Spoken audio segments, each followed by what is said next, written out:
Hello and welcome, whoever you are and wherever you are in the world. My name is Ibrahim Khan at DonatePal, your multi-charity donation platform.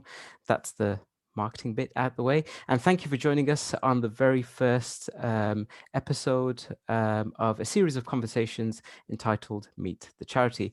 So what's it all about? Well, it does exactly what it says on the tin. We speak to members of the DonatePal family and get to know each other better. This week, I'm thrilled to have none other than Mr. Anderson. That's Mr. Paul Anderson, as a little weak Matrix link there, but if for those film aficionados, who is the CEO of a fabulous charity based in, I'm going to say Hackney, London, East London, called Voyage. Thank you for taking time out, sir. Let's dive straight in. Voyage, it's an acronym. What does it stand for?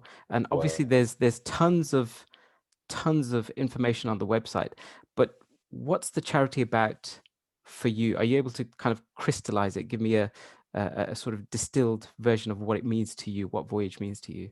Oh, absolutely. Well, Voyage firstly means, and thank you very much for inviting me on today as well and speaking to you.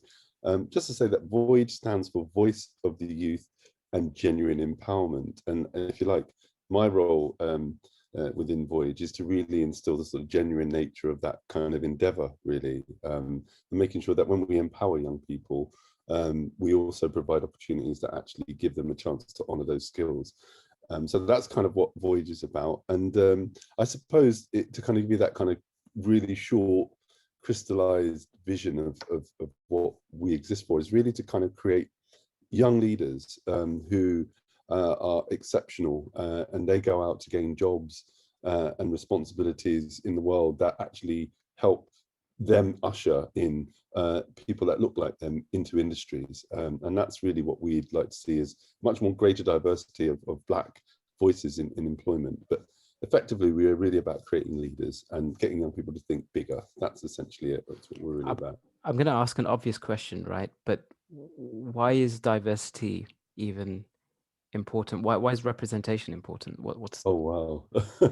I mean, we work with a particular percentile of young people who often don't necessarily have role models, don't necessarily come from backgrounds of repute, and with strong backgrounds, educational backgrounds, familial backgrounds, quote unquote structured family lives and so on. So we're about reaching out to that young person who may feel very different about their own lives because of those experiences.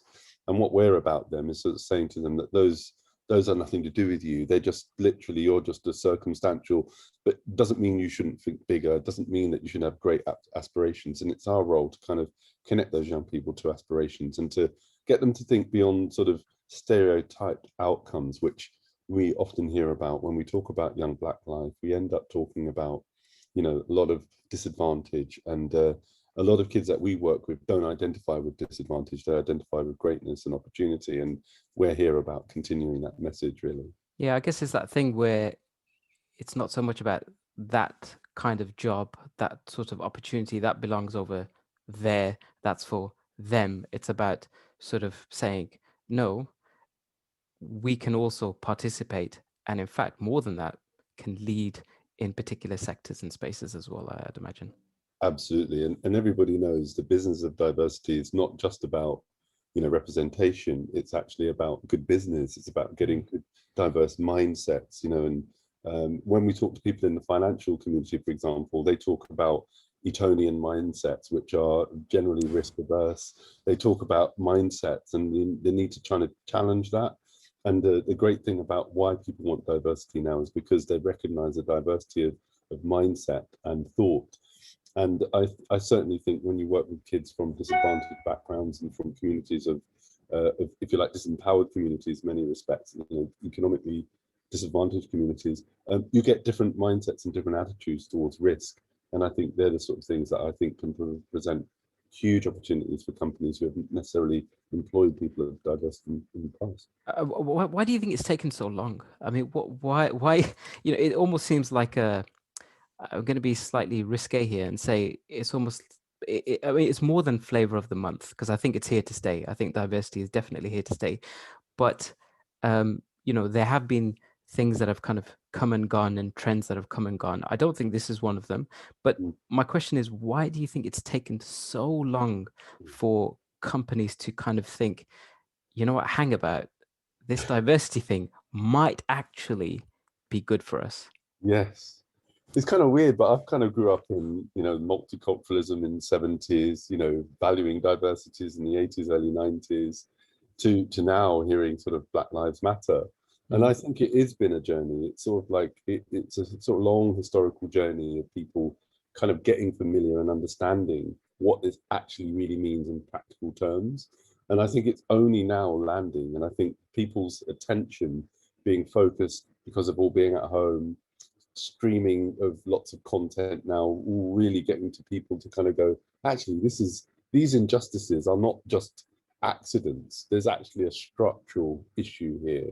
And I think what's notable over the last year is people's ability to move from that notion of, oh, this is just an irregular thing, to actually it's systemic. And I think that's what's really pertinent now, is that people understand it through a systemized approach.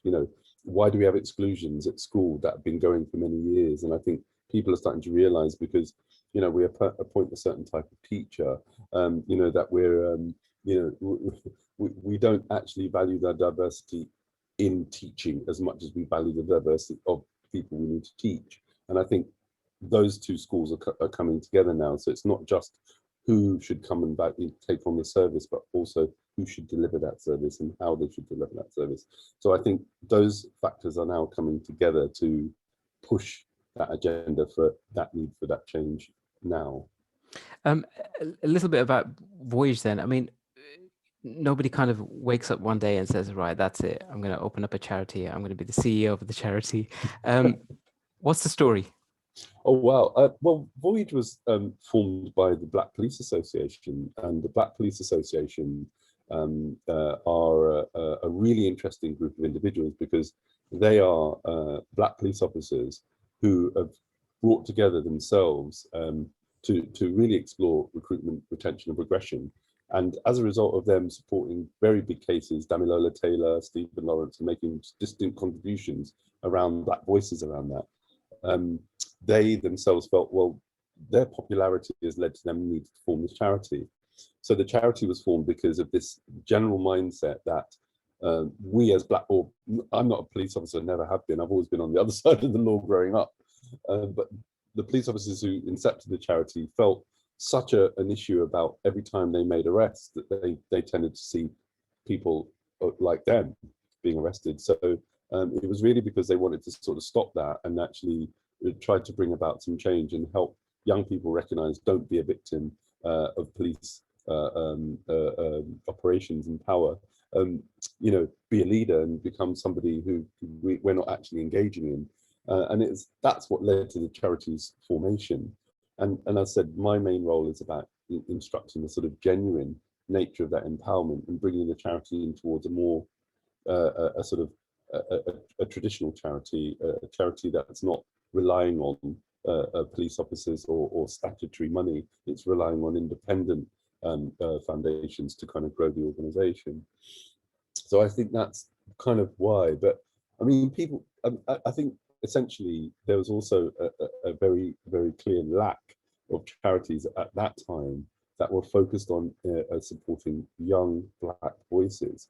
And that 20 years ago, even just on the death of Stephen Lawrence, we were one of the first, if not the first charity that was set up purely to support young Black voices engage in education, empowerment, and also employment opportunities. So yeah, it was coming as a result of the fact that there was a dearth of organizations focused on it. There were so many youth organizations, but none specifically targeting young Black communities, and then ensuring that we instructed a degree of support that was much more nuanced around their needs. It was sort of recognizing that when we have a conversation, it wasn't like we have to explain anything.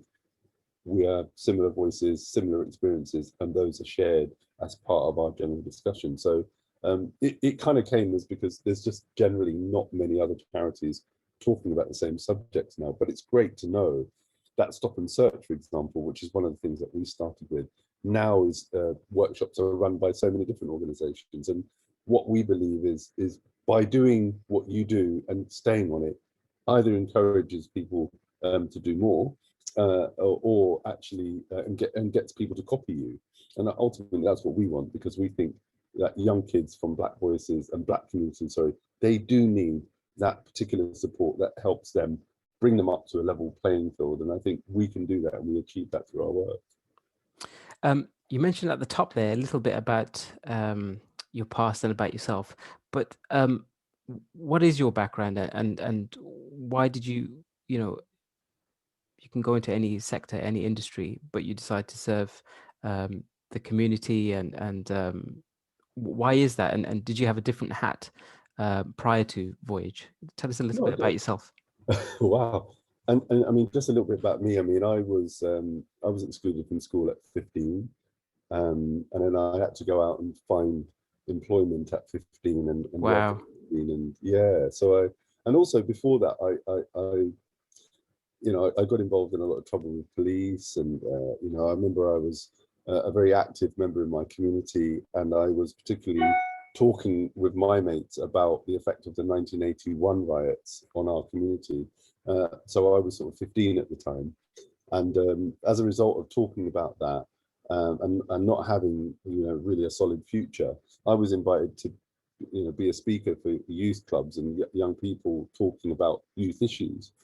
And as I kind of got a little bit more into that, I also got a little bit more in trouble. I did a little spell in prison, and when I came back, my dad said to me, "Look, son,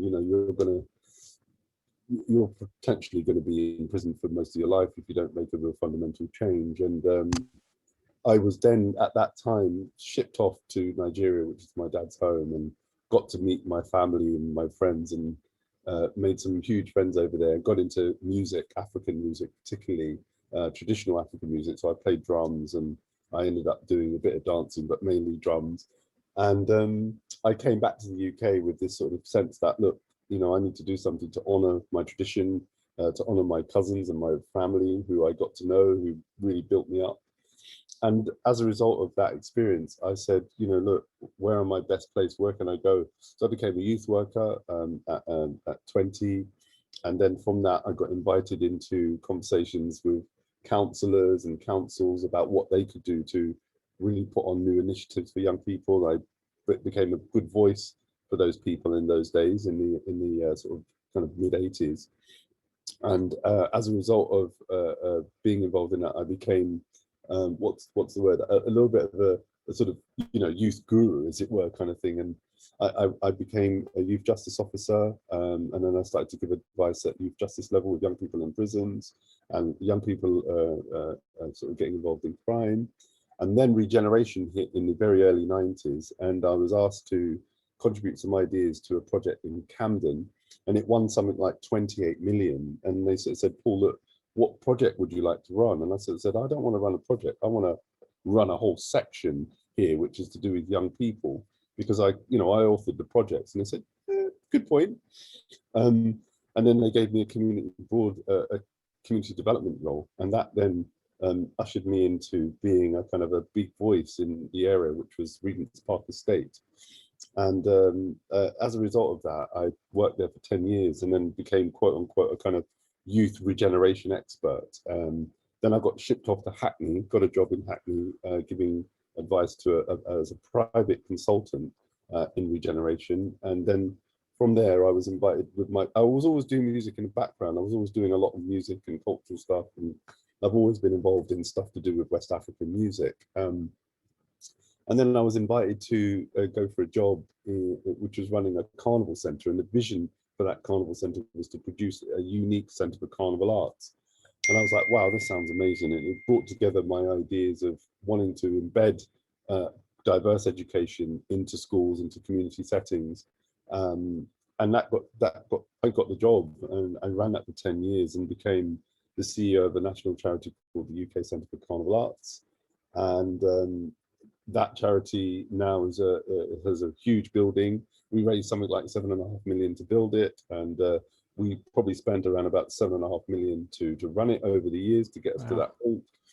And I then came back to London, after that job had finished, and I was invited to run Voyage, and I've been running Voyage now for almost 7 years, and Wow. that's pretty much my journey to date. So I'm intrigued when because for whatever reasons you fell on the wrong side of the law when you were younger. But what do you think that point was when you thought, I need to fix up. I need to change this. Was it when your father spoke to you, or was it when you went back to Nigeria, or was it a culmination of the two, or was it the music? Was it knowing your roots? Was it finding a bit of purpose? What was it? What was that moment? it's kind of all of those things, actually, as you Okay. say. But I think the real thing was meeting my cousins and really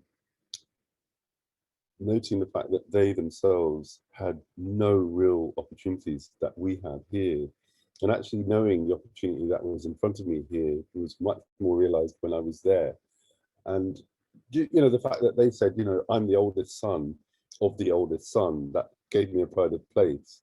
And it was a sort of sense that, I wanted to honor the way that they treated me. And I couldn't come back to the UK and continue with rubbish and stupidness, because I'd want to go back to them and say, yes, it worked and it's successful.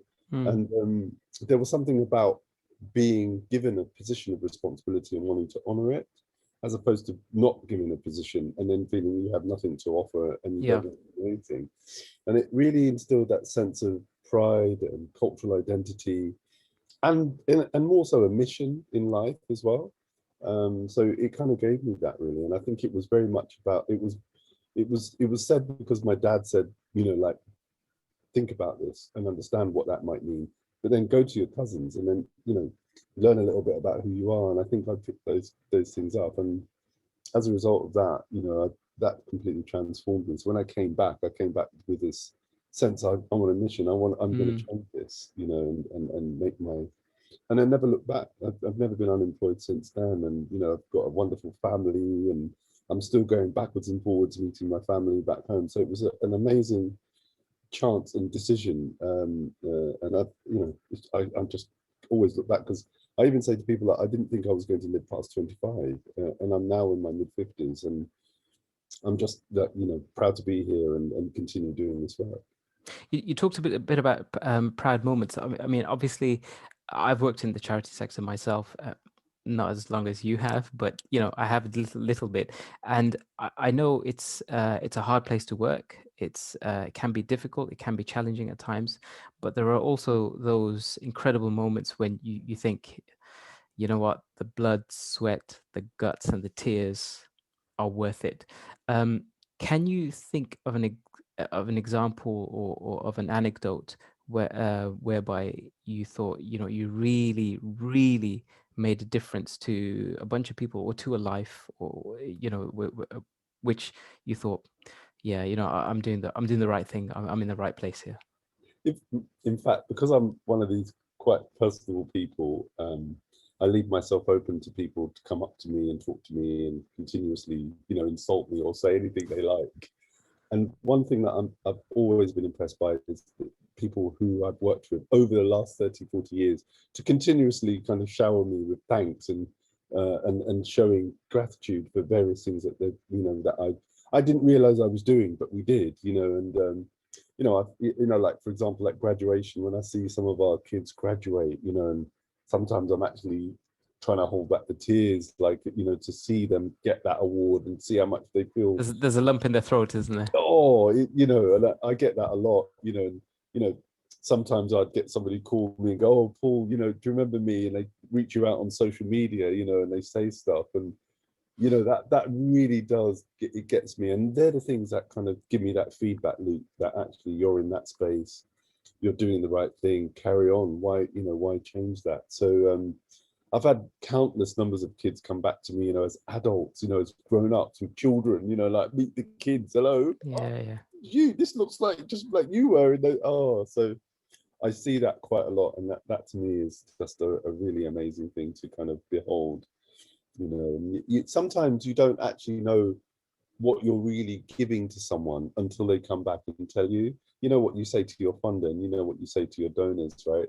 And sometimes it can feel a little bit academic, but it's Mm. only when somebody comes and meets you in the street, and says, "Paul, do you remember me?" And I'm like, "Not quite sure, but you look familiar." And then they go, "Oh, do you remember you did da, da, da, da?" I'm like, those moments are just one to record forever. I'm just It's that teacher moment, isn't it?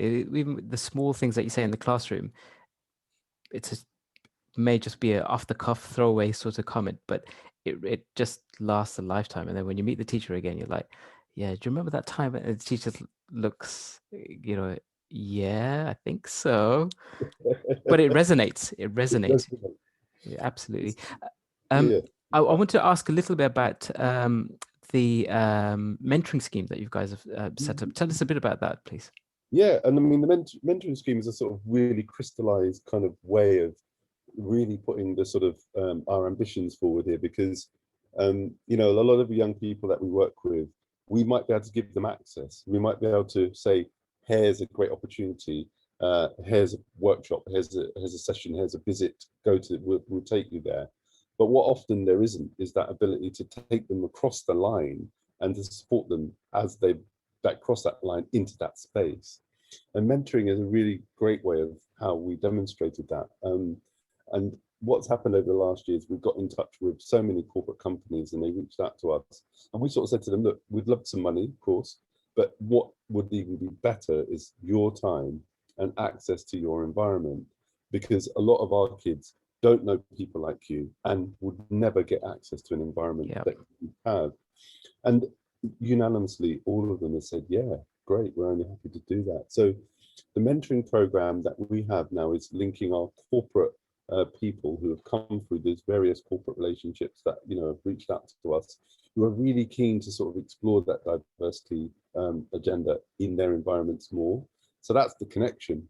And what we said is that what we want to do is to give young people some contact in a community, in the finance community, in the insurance community, or in the legal community, or in the health community, give them access so that they can speak about who they know, what they know, so that when they go to get a job, they can actually, what we would say in the street, like spit some bars on exactly, what actually they know of that sector, because that when they're a kid who comes from a well-heeled family, they're able to talk about what they just talk about around the table at home.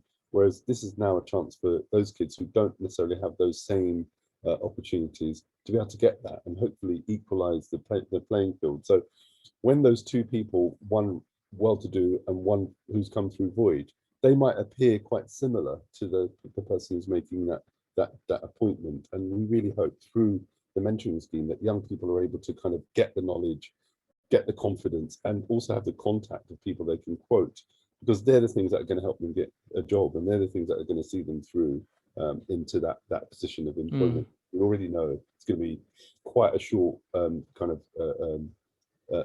what's the word, a kind of short list of people at that point. So we hope that they appear credible, and not only that, competitive as well. You guys, when I say you guys, I'm referring to Voyage as well, have worked closely with the Youth Advisory Board as well. What exactly does that mean, and how successful have you been, dare I say it, influencing policy in a positive way? Oh wow! I mean, we as Voyage, we've grown from the idea of getting young people to speak about the impact of policing on their lives, and that's something that the police have been very open to, whether it's local police or sort of New Scotland Yard level. And I think that in itself has kind of given us a broader vision about how we can get young people to speak on other agendas that equally are impactful on their lives. So we've built huge relationships with health organizations, with other forms. We were just talking to the Royal Navy 2 Wow. weeks ago, and we're very much talking about how do we get an environment in these various institutions, how do we get them to really take on the diversity that's required to reflect the percentile that we see here in London into their spaces. And that's a really important question. And the youth board are just amazing at speaking to people and sort of talking about what are they doing, exploring ideas, but at the same time plugging opportunities at the same time. And it's great when they hear, it's great that you've got a diversity policy, but what does that mean in practice? And then they start getting to break that down. And we get beyond the questions of what are the policies, because it comes down to them asking themselves, so if I'm now working, and I'm in the Royal Navy, what support will I get if this happens? And these are the real things that our young people, they build such confidence through that. Those sort of interrogations and questioning will do an awful lot to their own thinking and mindsets as they become adults and employable people. So we think that our young people's voices, and again, as you know, not just young people, but Black young people are seldom engaged in conversations around how do we make a better environment in various employment institutions. So our youth board are amazing at that. And when others hear that you've got a group of 15 kids who would want to talk to us about how we can improve, they've got a stream list of organizations they're speaking to all the time because of that. And it's amazing to hear how much value organizations are placing on that voice now, whereas 2 years ago and before Wasn't the case. Yeah. Yeah. You speak about organizations, but you guys are also working with Mind. Is that right? Yes. Little Bird tells me.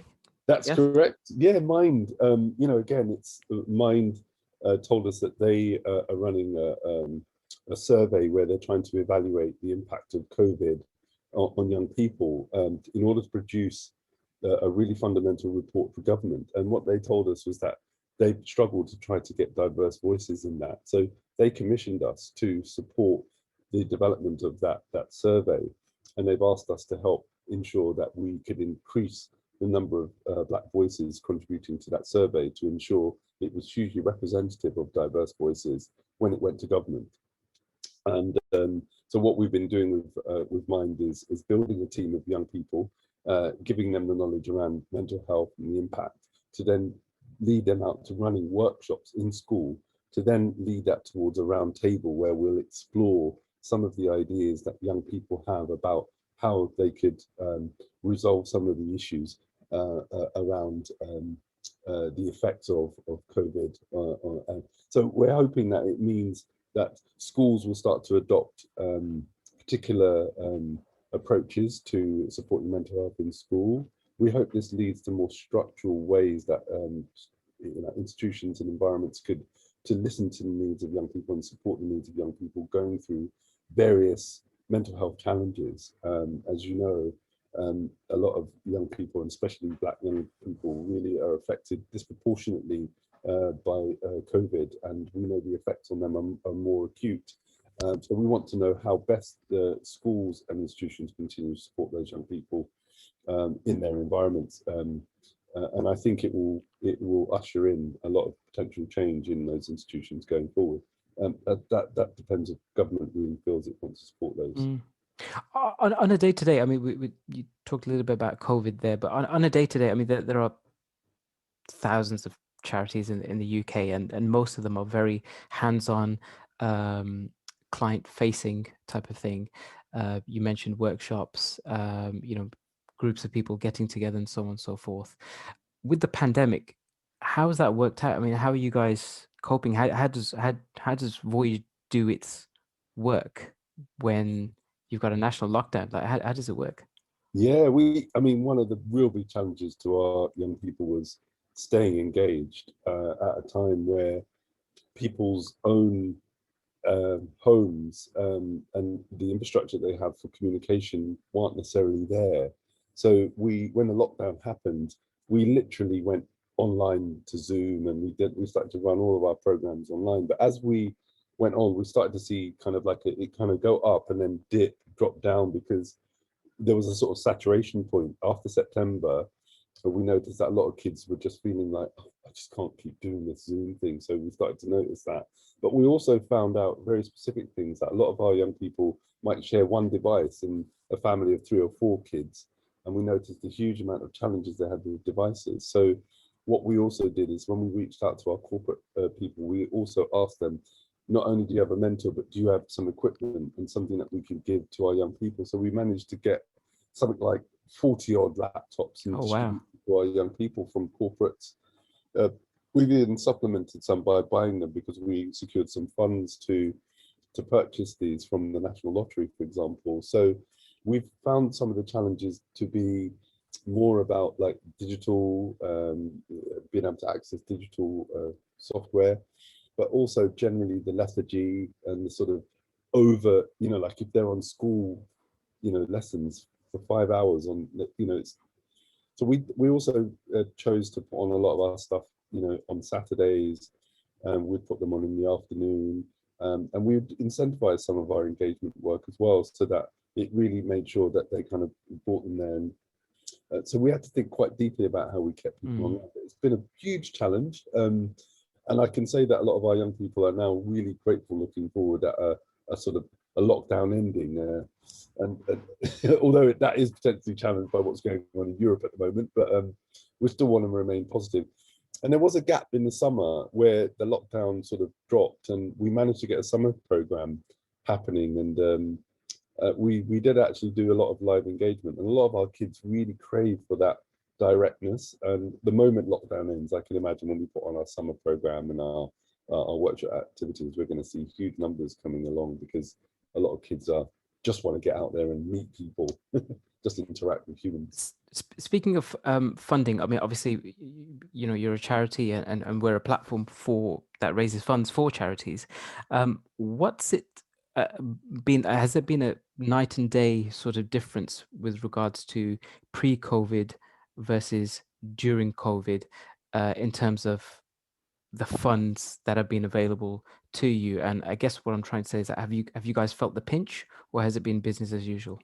Oh no, we've grown since COVID. That's one thing I can say, is that Oh, what we've noticed is that we were generally applying for trust and foundation money most of the time. And as you know, with trust and foundations, it's a sort of 1 in 10.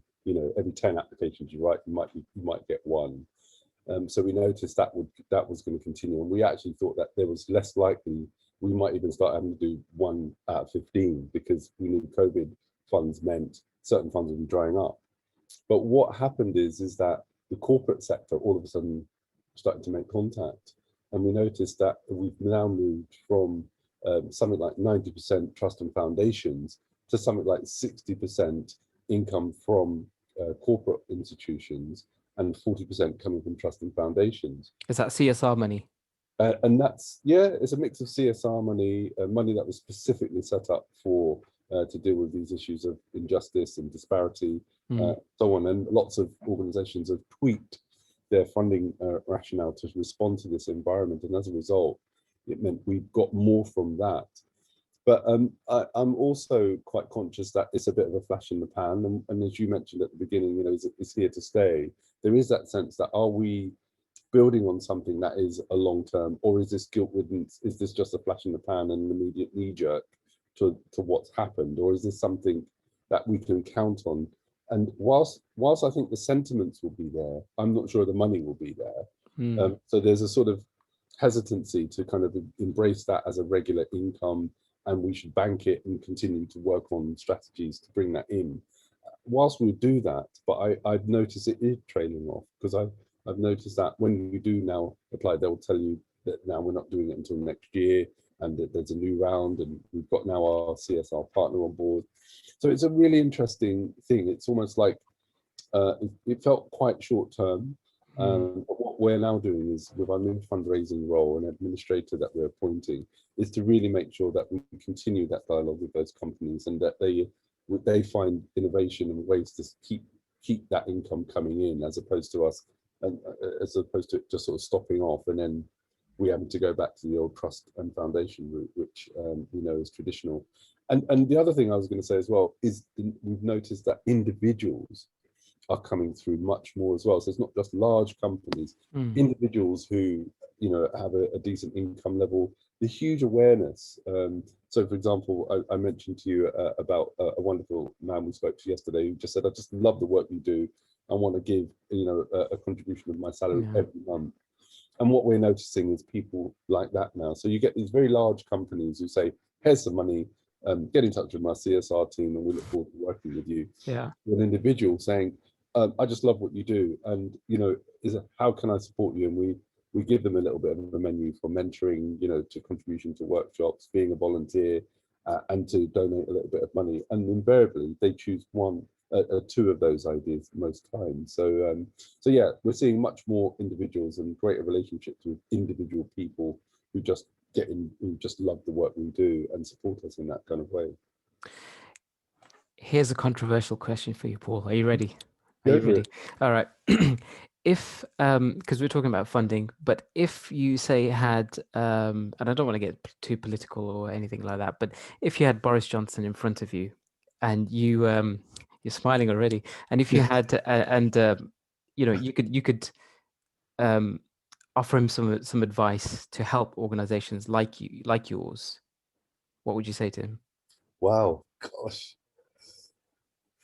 I certainly think, I mean, because he's the prime minister and I knew him as a mayor, and Boris is quite it was an interesting story about Boris because he actually helped us survive to where we are today. Oh wow. There's a really unique story about that. I'd love to tell you. I'm not sure if this is the time for that. I don't know. I don't know, Paul. I think it might be the time. Is it the time? Well, look, I'll be completely honest.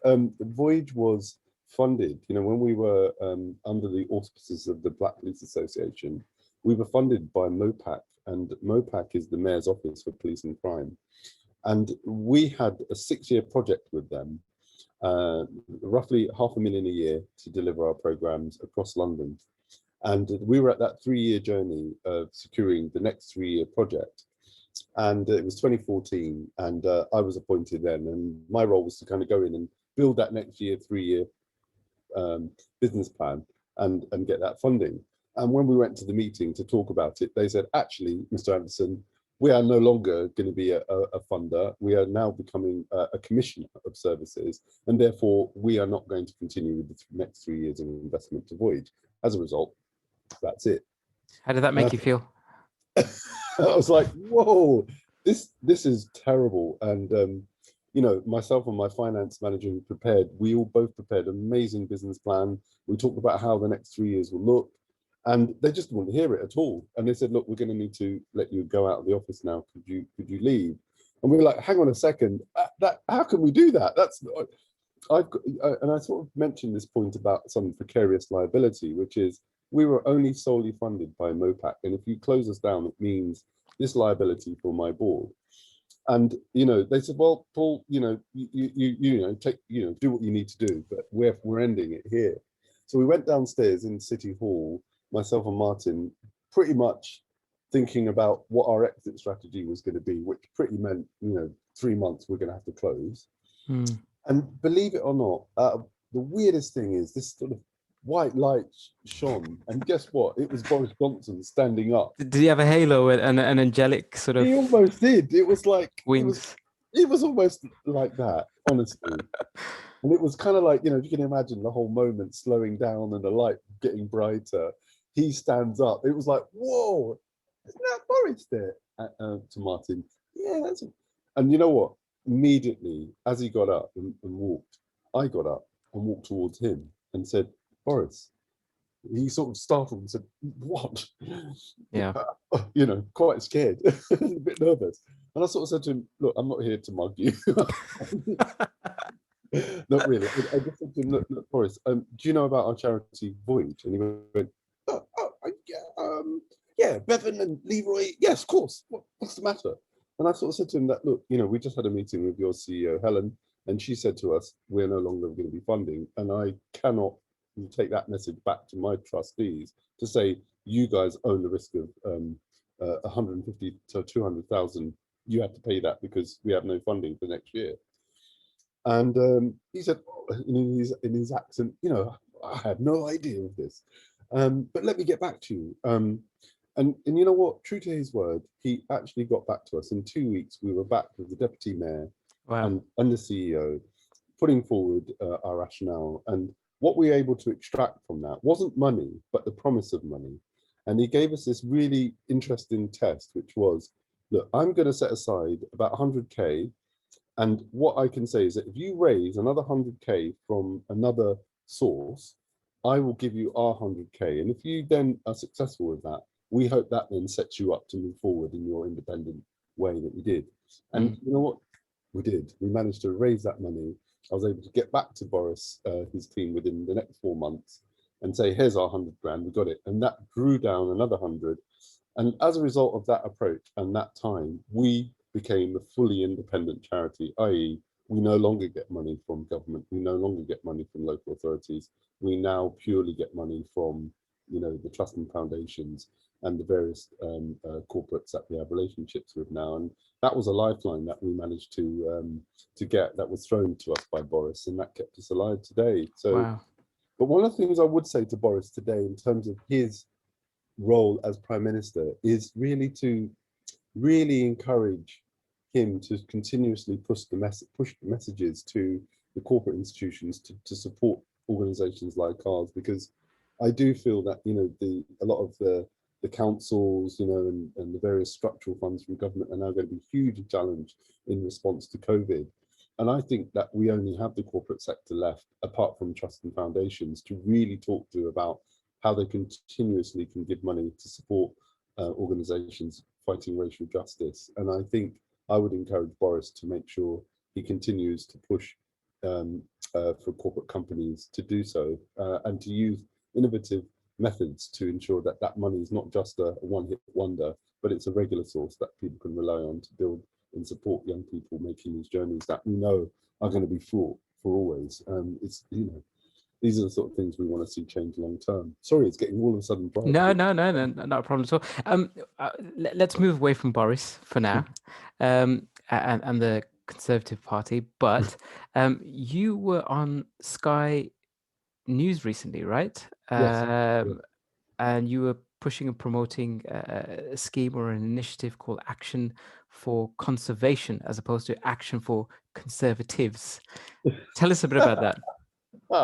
Oh, well, Action Conservation is just like an amazing charity. They reached out to us about three and a half years ago, Hendrik and his team, and asked us about diversity. And we said, yeah, how can we help? And they asked us to produce a sort of diversity workshop for their trustees and for their CEO and the SMT. And we've run lots of training over the time around sort of racial justice. We've done training on disproportionality, and we've done lots of board training around how to become more inclusive as an organization. So we particularly ran a course in those days that was called Elephant in the Room, and it's a great conversation about how you deal with this subject of race, which often, it's usually quite ever present, but no one really addresses the issue. But we were asked to talk to them about that, and we ran a course, and as a result we built a relationship, and we started to talk to them about how we're seeing so few young people of color wanting to get in the conservation agenda. And we've always said, like, how can we transform that? How can we improve that as well? Because as an organization, we've become more conscious about the environment too. Hearing about the cases of, say, like Kissy Deborah, and the fact that she died at the terrible age of 11 through all the sort of breathing and the poor kind of air and pollution in their community. And also just hearing about how conservation agendas are now are being supported by government much more.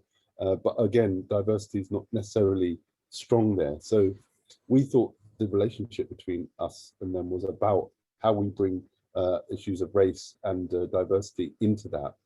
And as a result, they're doing much more work around that agenda. And as a result, we want to adopt more leadership development around conservation. And it was just so happy, just so happened that we applied for some money to do the government support Kickstart scheme.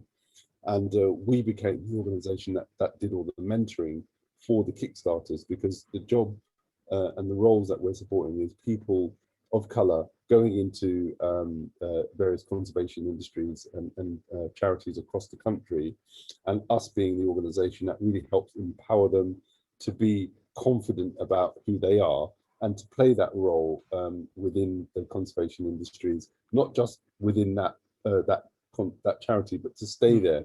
And what we want to do is to see an emergent, diverse group of young people come out of that, who will become what I kind of call the vanguard of diverse people in conservation, who really go about making the changes and become the sort of managers, the directors and CEOs of the future. And that's something that through action for conservation we realised it isn't there at the moment. And we believe through a project, a very small project like this, can start to sow the seeds of other people wanting to join and build that diversity within that sector to kind of get more people thinking that actually, you know, I can get a job in this industry just as well as anybody else, and it will support me equally as well. I mean, that's a number of schemes that you guys and partnerships that you've fermented over time and that you've established. Say if, I mean, what sort of advice would you have for others who are looking to perhaps set up shop to serve ethnic minorities, whether it's, via a charity or a CIC? What sort of insights and from your experience, from your vast experience, would you be able to give an Wow. offer? I mean, all I would say is, do it. I mean, it's not going to be easy, but just do it. Try it. And I would say the most important thing about this thing is, doing it with a passion and really just making sure that you're able to kind of convert that ambition into really bite-sized, tangible things people can understand. And it's something that also be prepared for you to sort of know that what you might achieve might not necessarily change the world in your lifetime, but recognize that you're part of that story of the overall change that you might make in the world beyond your years. And I think if you can actually accept that, you can accept some of the small growth and the smaller things that will happen while you deliver, but you definitely won't be around to see that change where you'll see people of color occupying leadership positions in management, who are making decisions in the country in greater number now than we see today. I still think we're still chomping at the bit yet, and we've got to do more to raise young people to become and think like leaders and to become the next leaders, so that we can achieve that diversity agenda that we really talk about here, and that sort of equality that we really want to see. Last question, and I promise you I'll let you leave after that, Paul. Finally, I guess it's just a bit of a plug for you guys, but any news, any updates? What have you got planned in the pipeline? What have you got coming up? Oh, well, I mean, firstly, we're looking forward to our trip to France. All of our youth advisory board and our active members, we created a trip to France as a way of sort of celebrating all of their involvement over the last year, and a way of having a little bit of a party. So I think we're looking forward to our French trip. Is that going to happen? I don't know about that. That's the next big $1 million question. But, yeah. Right now, speak to Boris. Speak to Boris. To open the doors for you. Open the doors. I wonder if he'll be able to. He could actually give the agreement on it, because it's all to do with this environment and this virus thing. So, but that's something we're looking forward to. The other thing is that we're an amazing. We're based in a college in East London called New City College, and our relationship with the college is really amazing. And they are now looking to commission us to put on a whole program of work to enrich the sort of physical outside spaces of the college, and put on really interactive engagement that can kind of get young people who would otherwise be a little bit, what's going on here, to really listening, and then to use that kind of street scene environment to kind of engage young people on Saturdays after college in really interesting dialogue. And I think that's something that I'm really looking forward to. Because that type of project, our college loses something like 10% of its students every year, because a lot of kids don't feel they can hold on in college. They find that the college environment they're not necessarily geared up for that. And sometimes their qualifications leaving school mean that they're at such an educational disadvantage they can't even complete the course. And what we want to do is to provide more supportive initiatives that go alongside them learning, that keep them in the college, that want them to stay there, so that the college doesn't lose that 10%. And just to let you know, if a college at New City College has 5,000 learners in that college, we're talking about 500 17 to 18-year-olds sometimes being, if you're like, leaving that college because, you know, they just don't feel they're supported in the college. So we really want to be part of ensuring that those students feel that when they join the college, they're actually supported. And we want to put on our mentoring program there, really engage the street scene, and more importantly, just make sure that those kids have someone to talk to in the event they're going through those tribulations, as young people do. You know, colleges aren't geared up to talking about those issues, and what's been great about the college is them having the foresight to have an organisation like us who's in there, who can actually provide that support at a really simple, cost-effective way of doing that as well. Well, I wish you the best of luck with it, of course, and with every other project. You seem to be doing like tons of projects, even, you know, despite there being a worldwide pandemic and lockdown. So honestly, I wish you the best of luck with it. You've been a gentleman and a scholar. It's been a pleasure talking to you, and thank you very much for honestly the insights, the anecdotes, the kind of the advice and all that sort of thing, and giving us information about Voyage. I hope it's been sort of interesting for you as well, kind of thing. You know, Oh, it really has. going back to memory lane and things like the time that you met Boris in the foyer and all that sort of thing. But I honestly wish you the very best of luck Thank you going so much forward, as well. and I'm sure we shall catch up soon. I'm sure our paths will cross, certainly.